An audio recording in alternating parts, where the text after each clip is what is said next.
नमस्कार, आप देख रहे हैं टोटल टीवी। मैं हूं सौरभ जौहरी। हमारी खास पेशकश में आपका स्वागत है। हरियाणा में लोकसभा चुनाव के बाद बीजेपी एक्टिव मोड में नजर आ रही है। संगठन में बड़े स्तर पर केंद्रीय नेतृत्व बदलाव करना चाहता है, जिसमें बीजेपी प्रदेश अध्यक्ष की नियुक्ति से लेकर जातीय समीकरणों का भी ध्यान रखने की पूरी कोशिश है, क्योंकि अभी मौजूदा सीएम ही प्रदेश अध्यक्ष भी हैं। चुनावी राज्य में एक व्यक्ति के पास दो बड़े पद रहना संभव नहीं। ऐसे में माना जा रहा है कि किसी जाट नेता को प्रदेश अध्यक्ष की कमान दी जा सकती है, क्योंकि पंजाबी, गुर्जर और यादव समाज को केंद्र में मंत्री बनाकर जातिगत समीकरण साधने की कोशिश पार्टी कर चुकी है। इसी तरह ओबीसी से सैनी समाज का सीएम प्रदेश में बनाया गया। अब जाट और अनुसूचित बिरादरी को एडजस्ट करने की कोशिश की जाएगी। ऐसे में जातीय समीकरणों के सहारे क्या विधानसभा की डगर पार्टी को जीत की तरफ ले जाएगी, ये सवाल है।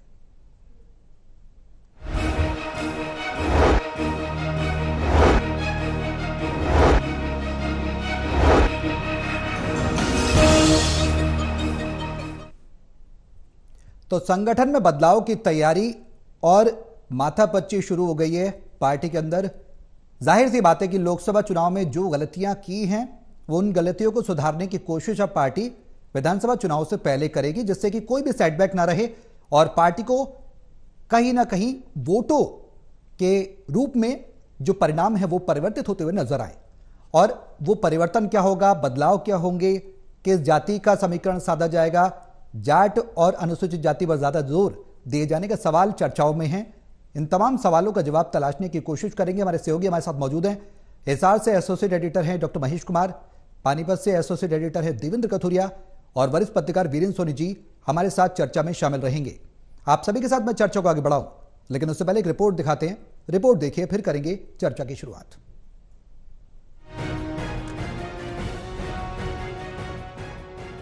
लोकसभा चुनाव में उम्मीद के मुताबिक नतीजे न आने से बीजेपी में अब संगठन स्तर पर बड़े फेरबदल की तैयारी हो रही है। इनमें चुनावी राज्य हरियाणा में भी कुछ ऐसा ही होने वाला है। प्रदेश में अभी अध्यक्ष का पद सीएम नायब सिंह सैनी के पास है। चूंकि विधानसभा चुनाव में अब 100 दिन का ही समय बचा है, इसलिए केंद्रीय नेतृत्व हरियाणा में जल्द ही प्रदेश अध्यक्ष पर फैसला ले लेगा। केंद्रीय मंत्रिमंडल में पंजाबी, यादव और गुर्जर को मंत्री बनाने और ओबीसी वर्ग के व्यक्ति को सीएम बनाने के बाद जातीय समीकरण साधने के लिए पार्टी ये पद किसी जाट या अनुसूचित जाति के व्यक्ति को दे सकती है। ये इसलिए भी जरूरी है कि कांग्रेस ने भी अनुसूचित जाति के व्यक्ति को प्रदेश अध्यक्ष बनाया हुआ है और चौधरी भूपेंद्र हुड्डा कांग्रेस का बड़ा चेहरा है।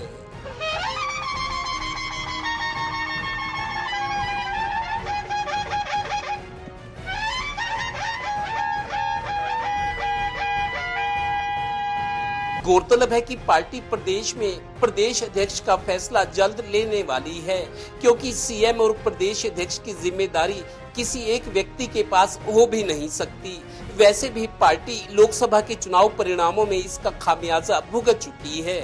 इसीलिए प्रदेश में बीजेपी संगठन में भी बड़ा फेरबदल होने वाला है, क्योंकि इस बार मुकाबला बीजेपी और कांग्रेस में आमने सामने का है। चुनावी दिनों में ये पारंपरिक नारा हर बार लगता है, तख्त बदल दो, ताज बदल दो, बेईमानों का राज बदल दो। मजे की बात ये भी है कि जो ये नारा लगाते हैं उनके खिलाफ भी ये नारा लग चुका होता है। इसी का नाम तो आज की राजनीति है। Haryana bureau, total news.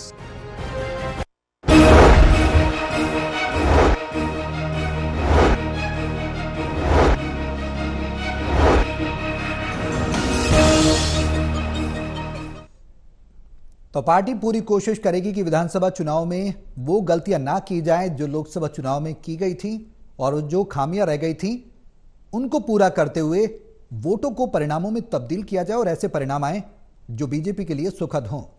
Devendra, संगठन में बीजेपी के संगठन में बदलाव की तैयारियों की चर्चाएं जोरों पर हैं। बड़े बदलाव की बात करें तो क्या बदलाव हो सकते हैं, कौन कौन और किस किस जगह पर रद्दोबदल देखने को मिल सकता है? देखिए सौरभ, ये संगठन में बदलाव राष्ट्रीय स्तर पर भी होगा और हरियाणा के स्तर पर भी होना है। लोकसभा चुनाव 25 मई को जब वोटिंग हरियाणा में हुई थी, उससे पहले कोशिशें चल रही थी कि प्रदेश अध्यक्ष इंडिपेंडेंट बनाया जाए, जो अपने फैसले ले और पार्टी की गतिविधियों को, सक्रियता को बढ़ाए। लेकिन माहौल कुछ ऐसा बना हुआ था, एक के बाद एक काम, रणनीति, बहुत सारा काम था। चुनाव सिर पर थे तो प्रदेश अध्यक्ष का एडिशनल चार्ज, प्रदेश अध्यक्ष का पद होते हुए सीएम बनाया गया था नायब सिंह सैनी को। चूंकि सीएम का पद बदला नहीं जा सकता, लेकिन प्रदेश अध्यक्ष का पद और जनरेट करना, किसी और को रिप्लेस करना जरूरी था, लेकिन उस समय ये हो नहीं पाया। और राष्ट्रीय स्तर पर भी अभी यही कवायद है कि जेपी नड्डा को मंत्री बनाया गया केंद्र में, उनको भी बदला जाना है, उनकी जगह कौन लेगा वो समय बताएगा। और फिलहाल ये खबरें आई थी कि जेपी नड्डा अभी बने रहेंगे, लेकिन हरियाणा की जहां तक बात है, हरियाणा में प्रदेश अध्यक्ष तुरंत बदलना इसलिए जरूरी है कि विधानसभा चुनाव है। क्योंकि लोकसभा चुनाव के जो नतीजे 4 जून को आए, उससे पार्टी को निस्संदेह झटका लगा है। आधी सीटें रह गई। भूपेंद्र हुड्डा कहा भी करते थे कि हाफ हो जाएंगे, वो अब आजकल दोहराते भी हैं कि मैंने तो कहा था कि हरियाणा में बीजेपी हाफ हो जाएगी, हाफ हो गई, और वो चुटकी लेते हैं कि हरियाणा में अब साफ होगी। तो वो मतलब एक राजनीतिक जुमलेबाजी जो होती है वो इस तरह का कह रहे हैं। लेकिन अब प्रदेश अध्यक्ष बदलना बहुत जरूरी हो गया है, क्योंकि मुख्यमंत्री का पद उनको, नायब सिंह सैनी को तब दिया गया जब चुनाव सिर पर थे। वो चुनाव में ही व्यस्त थे, उलझ गए, सरकार के कामों में ज्यादा उनको अभी थोड़ा सा प्रैक्टिस भी नहीं हो पाई और ना ध्यान दे पाए हैं। अब तुरंत चूंकि चुनाव है विधानसभा के, तो प्रदेश अध्यक्ष का पद किसी दूसरे को देना, वो संगठन को संभाले और सरकार को नायब सिंह सैनी संभाले, तो मेरे को लगता है केंद्रीय नेतृत्व जो है वो जल्दी इसका फैसला करेगा। लेकिन जैसा हमने रिपोर्ट में बताया कि जिस तरीके से केंद्रीय 3 मंत्री बनाए गए हैं, एक अहीरवाल यादव ओबीसी से आते हैं, गुर्जर की आबादी अच्छी खासी है, गुर्जर को बनाया गया, एक पंजाबी बड़ा चेहरा जो पूर्व मुख्यमंत्री है।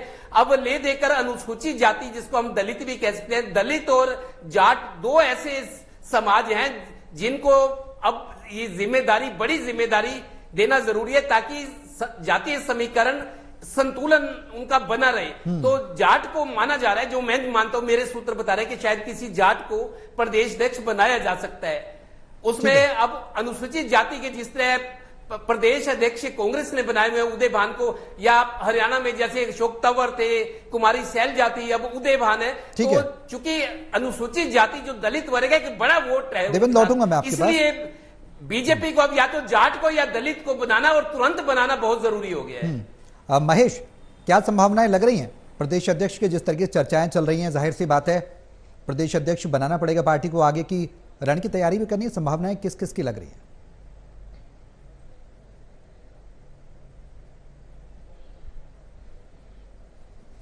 देखिए, साफ तौर से मैं बात कह सकता हूं कि जैसे मेरे सहयोगी देवेंद्र जी ये जानकारी दे रहे हैं कि यहाँ पर दलित और जाट, यानी अनुसूचित जाति और जाट में से किसी एक को ये जिम्मेदारी दी जा सकती है। तमाम जो दूसरे जातिगत समीकरण है वो साधे जा चुके हैं। सैनी मुख्यमंत्री है, इसके अलावा पंजाबी जो पूर्व मुख्यमंत्री है मनोहर लाल खट्टर, जिनके बूते अच्छा खासा जो वोट बैंक है, पंजाबी वोट बैंक, वो भारतीय जनता पार्टी के खाते में डलता है। उन्हें केंद्रीय मंत्रिमंडल में जगह मिल चुकी है। तमाम जो दूसरी जातिगत समीकरण है वो साधे जा चुके हैं। 2 महत्वपूर्ण जो जातिगत समीकरण है जो भारतीय जनता पार्टी को अभी साधने बाकी हैं। एक अनुसूचित जाति। अनुसूचित जाति इसलिए भी ज्यादा प्राथमिकता इस वक्त भारतीय जनता पार्टी के लिए साबित हो रहा है क्योंकि लोकसभा चुनाव के दौरान जाटों के अलावा अगर किसी दूसरे जातिगत समीकरण को अगर झुकाव देखने को मिला है कांग्रेस पार्टी की तरफ, तो अनुसूचित जाति के लोग जो है वो बड़ी तादाद में यहां पर लोकसभा चुनाव के दौरान कांग्रेस पार्टी के साथ जुड़ते हुए नजर आए। अब यही फैक्टर जो है भारतीय जनता पार्टी के लिए सबसे बड़ी चिंता का सबब है कि गैर जाट वोट बैंक में अगर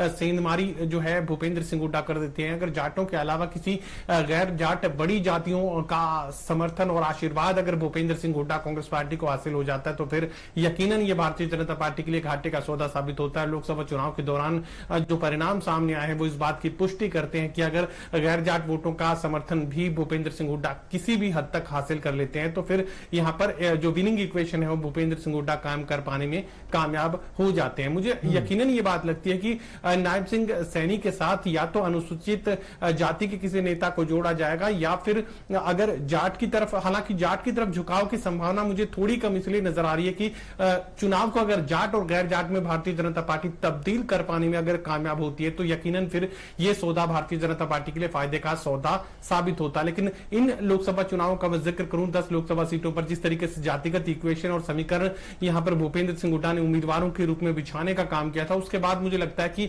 जाट और गैर जाट में लोकसभा का चुनाव जो है तब्दील नहीं हो पाया था, जिसकी वजह से जो उम्मीद यहां पर परिणाम के रूप में, अच्छे परिणाम के रूप में भारतीय जनता पार्टी अपने लिए रखे हुए थी, वो नहीं हो पाया, क्योंकि पूरा जो चुनाव है लोकसभा का वो जाट और गैर जाट में तब्दील नहीं हुआ। अगर जाट और गैर जाट में विधानसभा चुनाव को तब्दील कर पाने में भारतीय जनता पार्टी अगर कामयाब होती है तो फिर ये फायदा जो है भारतीय जनता पार्टी को हासिल होता है। मुझे लगता है कि जाट से ज्यादा जो संभावनाएं अगर भारतीय जनता पार्टी को नजर आएंगी तो वो अनुसूचित जाति के प्रदेशाध्यक्ष में नजर आएंगे, और ये संगठन के लोग भी नहीं चाहेंगे कि कोई ऐसी शख्सियत वो जो है प्रदेशाध्यक्ष के रूप में काबिज कर दें जो नायब सिंह सैनी की शख्सियत पर भारी हो जाए, एक मुख्यमंत्री की शख्सियत जो है उसके नीचे दब जाए। ये जो है भारतीय जनता पार्टी के रणनीतिकार नहीं चाहेंगे। तो अनुसूचित जाति के किसी चेहरे को ही सामने कर यहां पर प्रदेशाध्यक्ष की जिम्मेदारी दी जा सकती है। हालांकि एक और चेहरा है जो प्रदेश महामंत्री हैं, जो जाट जाति से संबंध रखते हैं, और नायब सिंह सैनी की गुड बुक में उनका नाम शामिल है। इसके अलावा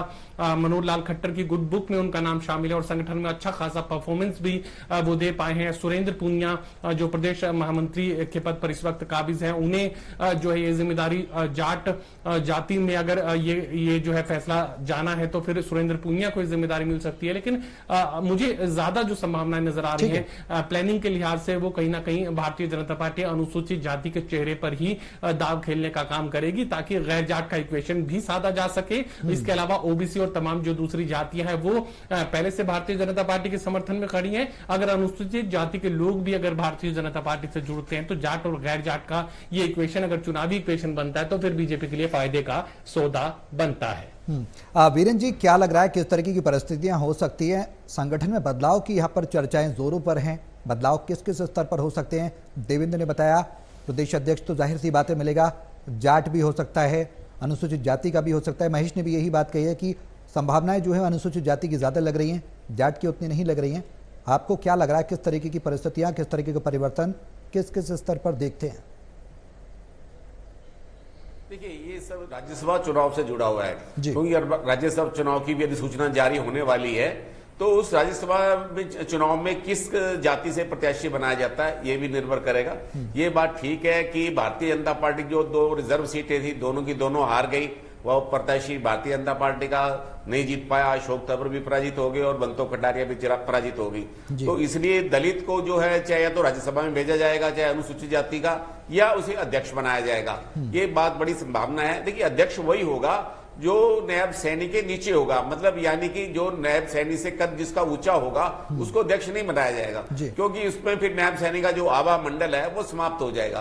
तो इस समय भारतीय जनता पार्टी का एक बड़ी विचित्र स्थिति बनी हुई है। इस समय जो सरकार है वो संगठन चला रही है। पहले ही मनोहर लाल जी के समय में भी ऐसा था कि जो सरकार थी वो संगठन चला रही थी, जबकि पहले ऐसा परंपरा रही है कि संगठन ही जो है सरकार को चलाता है, यानी कि संगठन हावी और प्रभावी रहता है। लेकिन इस समय सरकार हावी और प्रभावी है। अब देखिए, ये जो अब अध्यक्ष कौन होगा ये तो मनोहर लाल जी तय करेंगे, इसमें कोई दोष राय नहीं है। इस समय भी हरियाणा की राजनीति में भारतीय जनता पार्टी की दृष्टि से मनोहर लाल जी का ही दखल रहने वाला है। कोई उनको चाहे अगर 5 सीटें भारतीय जनता पार्टी हार गई तो उनको कोई बहुत बड़ी सजा मिलने वाली है, क्योंकि केंद्रीय मंत्री तो बना दिया और पार्टी के मामलों में भी उनकी ही चलेगी।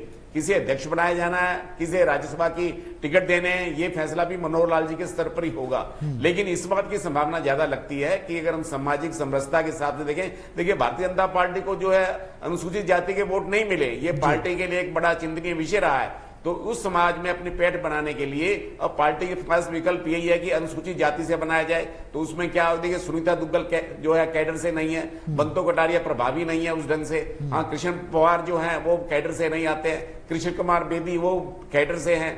तो इसलिए भारतीय जनता पार्टी के लिए भी सीमित विकल्प है। इन सीमित विकल्पों में से चुनना होगा। और ये भी है कि जरूरी नहीं है कि अनुसूचित जाति हो, कोई भारतीय जनता पार्टी जो है पंजाबी समुदाय से भी बना सकती है, संजय भाटिया या मनीष ग्रोवर में से भी एक विकल्प हो सकता है। ये तो पार्टी के रणनीतिकारों ने फैसला करना है। लेकिन जातीय गणित ये कहता है कि इस समय जो है अनुसूचित जाति से अध्यक्ष होना चाहिए, या अनुसूचित जाति से जो है उसको राज्यसभा में भेजा जाएगा, किसी पंजाबी को बनाया जाएगा। अगर जाट को बनाना होता तो ओम प्रकाश धनखड़ को बदला ही क्यों जाता?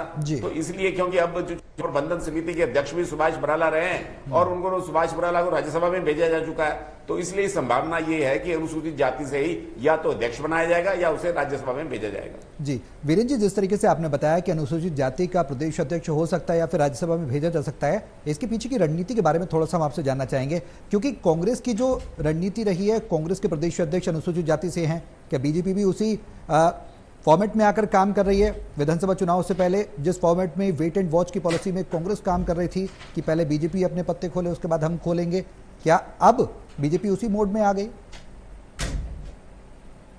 देखिए, कांग्रेस में तो अशोक तंवर रहे, कुमारी शैलजा रही और अबुदय बान अनुसूचित जाति से अध्यक्ष रहे हैं जी। भारतीय जनता पार्टी में ऐसा नहीं, यदि सूरज भांजी जरूर भारतीय जनता पार्टी के अध्यक्ष रहे हैं, प्रदेश के भी रहे हैं, अनुसूचित मोर्चे के भी राष्ट्रीय संयोजक भी रहे हैं। तो भारतीय जनता पार्टी में जो है विकल्प जो है वो सीमित है। लेकिन भारतीय जनता पार्टी की समस्या ये है कि इस समय भारतीय जनता पार्टी में भीतरघात की स्थिति बनी हुई है। आज बंतो कटारिया ने भी आरोप लगाए हैं, बल्कि जो भी पराजित हुए हैं लोकसभा चुनाव में वो उम्मीदवार जो है आरोप लगा रहे हैं, वो अपनी कमियों को स्वीकार करने की बजाय वो संगठन के कार्यकर्ताओं पर आरोप लगा रहे हैं। देखिए, वो कार्यकर्ता कोई बंधे हुए तो है नहीं। आपने कार्यकर्ताओं की कितनी परवाह की?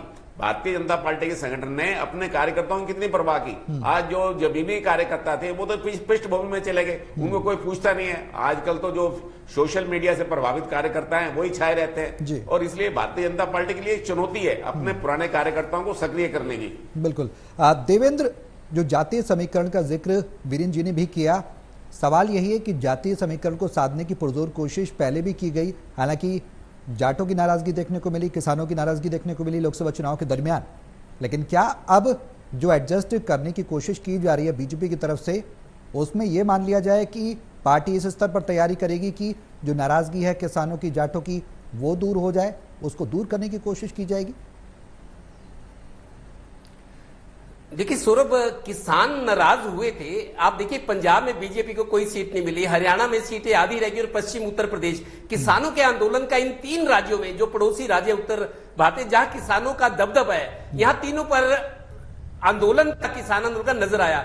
जाट क्यों बिफरे हुए थे? जाट इसलिए, जो महिला पहलवानों का मसला था, एक वो उनका दर्द था। उससे पहले जाट आरक्षण आंदोलन जब 2016 में, फरवरी 2016 में हरियाणा में हुआ था, दंगे हुए थे, आगजनी हुई थी, तो जाटों का ये मानना है कि दंगे की वजह जो भी रही हो उसको वो जांच का विषय है। लेकिन जाटों को कसूरवार ठहराया गया और जाटों के बारे में ये कहा गया कि 36 बिरादरी नहीं, 35 बिरादरी एक तरफ, जाट एक तरफ। तो उनको मतलब हिकारत भरी नजरों से देखा गया, जिस तरीके से प्रचारित किया गया, राजनीतिक लोगों ने भी किया। तो जाटों के मन में दर्द था। एक तो जाट आरक्षण आंदोलन में इन पर जो केस हुए थे, जाट आरक्षण में जो आरोपी बनाए गए थे, वो केस आज तक चल रहे हैं, माफ नहीं हुए। और उसके बाद महिला पहलवानों वाला मसला था, उसके बाद किसान आंदोलन था। तो ये कुछ कारण ऐसे रहे जिससे जाट समाज बिखरा हुआ था। और किसान आंदोलन, मैंने बताया, किसान आंदोलन आज भी उस समस्या का कोई हल नहीं निकला।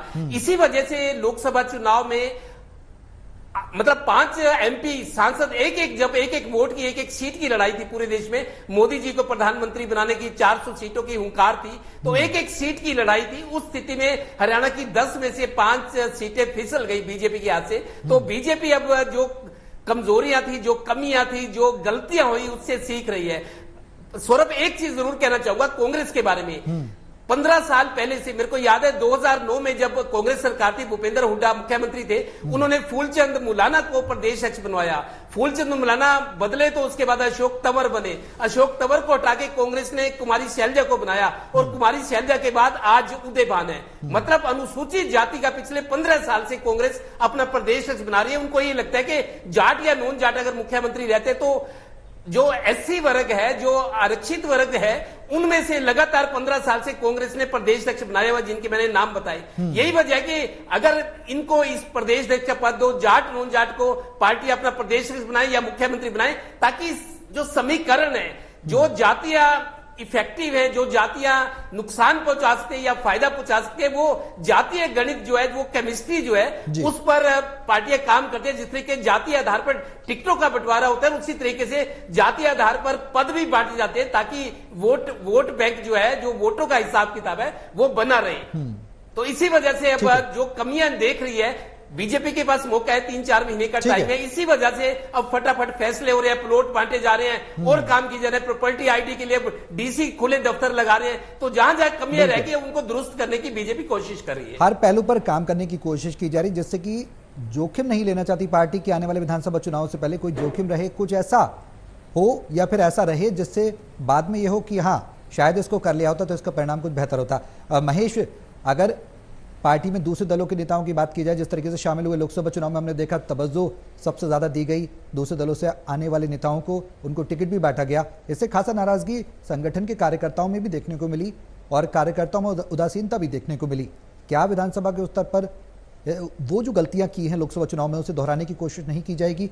जाहिर सी बात है कि पार्टी उससे बेहतर करने की कोशिश करेगी। वो जो प्रायोरिटीज सेट की गई थी लोकसभा चुनाव से पहले, हमने भी देखा, पूरे प्रदेश ने देखा, देश ने देखा, क्या वो नहीं होगा दोबारा?